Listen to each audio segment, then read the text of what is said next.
Ndagusuhuje nguhaye ikaze wowe udahwema gukurikirana ibiganiro bya NEC TV show umunsi ku wundi. Reka nkwifurize amahoro n'imigisha aho uherereye hose mu mpande enye z'isi. Nawe uri mu gihugu cy'u Rwanda, amajyepfo, amajyaruguru, iburasirazuba ndetse n'iburengera bwaryo. Ndagusuhuje kandi nguha ikaze. Ndagiye nkubwira ati uyu munsi nimba utameze neza, humura nshuti muvandimwe, ejo bizagenda neza. Ntawuhora agahanze, nongere nkwibutse ko nta mvura idahita, niyo ku bwa Nowa yarahise.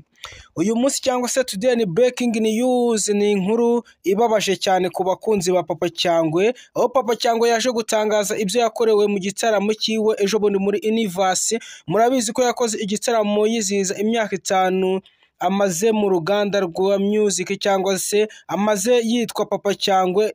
Mu gihe cyose yatangiye akora umuziki, abona ko ari ngombwa agomba kwizihiza iyo myaka yitwa Papa Cyangwe. Ntago ari imyaka 5 amaze mu muziki, ko na kera hose yarakoraga ataramenyekana akitwa King Lewis, ahubwo iyo myaka 5 ayimaze yitwa Papa Cyangwe, aribwo yaje guhindurirwa izina akiba muri team ya Rocky, ari nawe wamusapotingaga cyangwa se wamufashaga. Byaje kuyirangira bananiranywe, aravuga ati reka nigendere njye kwikorera imiziki ndumwe. Aka kanya sibyo ngibyo ngira ngo nkubwire, ndabizi ko nawe ubizi, ahubwo kugira nkwibutse Papa Cyangwe uwo ari we cyangwa se ari muntu ki. Papa Cyangwe yamenyekanye ku ndirimbo nyinshi yagiye akora akikorana na Rocky Entertainment, harimo za Sana na za Kunsutsu ndetse n'izindi. Ngaho ari nayo ya mbere yabashije kuba yakora yitwa Papa Cyangwe. Aka kanya reka nkubwire ko yakorewe ibintu bya mfurambi mu gitaramo yakoze ejo bundi, aribwo yizizaga iyo myaka 5 amaze mu muziki. Yaje gutangaza avuga ko amafaranga yose yinjiye muri icyo gitaramo, Coach Gayeri na timu ye ko ari ibisambo, ko bakijijwe n'amafaranga bagenda barya abantu ku ruhande. Utikiraka ibihumbi 500 The Ben yampaye, nta yandi mafaranga nakubwira navanye mwakira gitaramo, kandi igitaramo cyitabiriwe n'abatari bakeya n'abantu barenga ibihumbi 2.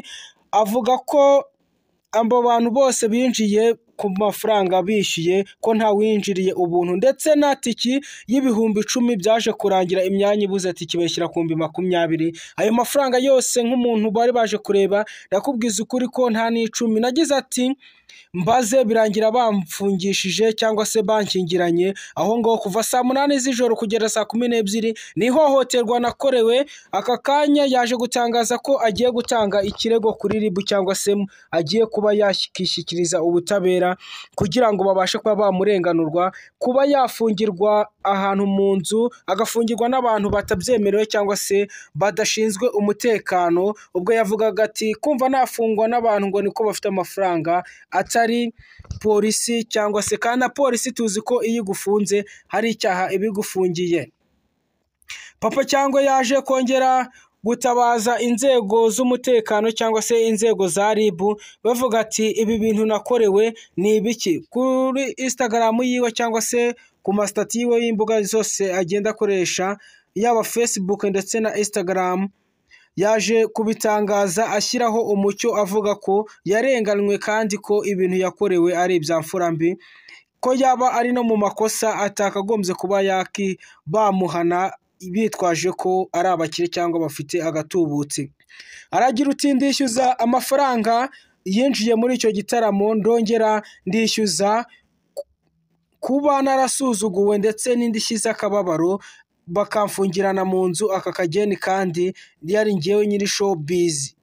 Papa Cyangwe yaje kurangira ashyiraho umucyo avuga ati ni ishyari, ni akagambane nakorewe, ibi bintu ntago byakagombye kuba, ibi bintu birimo ishyari, ndetse uru ruganda nabivuze kenshi ko rurimo amarozi, kandi ibi bintu abangambaniye babyihishe inyuma ndabazi. Reka nkubwize ukuri ko na Pifura yaje kuba yicaye aho ngaho, aza kongera kugira nayo ikintu abitangazaho. P-Fla yaje kuvuga ko uru ruganda rurimo amashyari kandi uru ruganda ko ruteye ubwoba, kumva baza kumpereza stage abantu bose batashye nta mufana n'umwe ngo ndirimbire intebe. P-Fla yatashye mu gitaramo ababaye cyane kandi ndetse ubona ko ari ibintu byamubabaje birenze ukwemera, avuga ati uru ruganda ino showbiz nimba ari uko nguko ikorwa, kumva umuntu nkanjye w'umuregent wakoze ibintu byinshi wa blessinze music nyarwanda cyangwa se hip hop muri rusange, ngewe wasangije hip hop njye na Tuff Gang, kumva baza kumpereza stage abantu bose batashye babona ko batashye ni akagambane yakorewe cyane, ndetse n'abandi benshi bagiye bagaruka kuri Fifi Roya bavuga ati se uyu Fifi Roya we arazira iki, kumva batamuhereza stage kandi ari umuhanzi ubikora kandi unabizi. Reka nkubwire uti Papa Cyangwe yaje kugaragaza ko ari mu gahinda kenshi cyane, ndetse n'utuye muji ku mbuga nkoranyambaga ziwe yaje kongera gusubiramo arababwira uti ibi bintu nakorewe, aya matiku cyangwa se iri shyari aho riva ndahazi, kumva umuntu ashobora kuza akamfungirana, bamwe muri mwebwe mu banyamakuru cyangwa se mu babloga ba YouTube ba showbiz mukaza kubicejeka, ibi bintu ntago ari byo, ngewe ndaza kwibariza RIB cyangwa se ubutabera, ko nge ntago naza kumera nkabo cyangwa ngende ngo nzane ya mikino ya kera ngo inge ku mbuga nkoranyambaga cyangwa se ku mashusho media cyangwa ku ma YouTube ngo mbabwire nsubizanye nabo, ahubwo ndaza kwitabaza inzego za leta, inzego zishinzwe umutekano w'ikiremwa muntu, baze kuba bambariza nimba ibi bintu babyemerewe kuba babikora. Reka ngushimire wowe wabanye natwe mu kiganiro, nimba utarakora subscribe kora subscribe kugira ngo tujye tubana umunsi ku wundi. Sharinga ino video mugenzi wawe umubwira ati kora share, kore subscribe.